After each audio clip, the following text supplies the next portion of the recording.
బ్రాహ్మణుడు మొట్టమొదటి వాడు కాదు, ఆటవిక జాతి. వాడు సంస్కారాలను మార్చుకుంటూ డెవలప్ అవుతూ 84 లక్షల జన్మలు ఉన్నాయనేసి మీరు అంటున్నారు. ఆధారం ఏంటిది?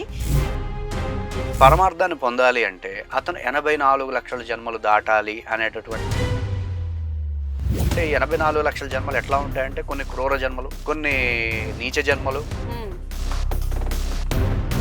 7 జన్మలు ఉన్నాయి అని అంటారు. ఇది ఆఖరి జన్మ అని కూడా అంటారు. జనాలకు ఏది పడితే అది చెప్తే నమ్ము.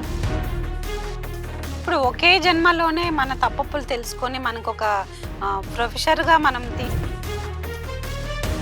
అలా ఒకే జన్మలో మనం తరించాలి అంటే 84 లక్షల జన్మలు ఖచ్చితంగా ఉన్నాయి అనేసి మీరు అంటున్నారు. మానవ జన్మ అనేది ఎన్నో జన్మ అని మీరు అంటారు. పంది జన్మ అనేది వచ్చింది మొట్టమొదట. సో ఈ పంది జన్మకు ఉన్నటువంటి ఒక ప్రత్యేకత ఏంటంటే దానికంటూ ఒక కామన్ సెన్స్ ఉండడం. అందుకే వరాహ అవతారం అన్నారు. పంది కామన్ సెన్స్ లేకపోతే దానికి మనకంటే ఎక్కువ కుటుంబ వ్యవస్థ ఉంది. మనకేదైనా కుక్కలాగా అరవురా అంటాం. ఎందుకంటాము? దానికి సంస్కారం ఉంది కాబట్టి. శాస్త్రాల్లో ఉన్నటువంటి అంశమే.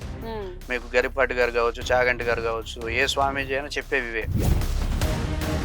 ఇప్పుడు శ్రీకృష్ణుని అందరు దేవుడు అంటారు, మీరేమో గురువు అంటున్నారు. ఏది కరెక్ట్ అంటారు? కృష్ణం వందే జగద్గురు.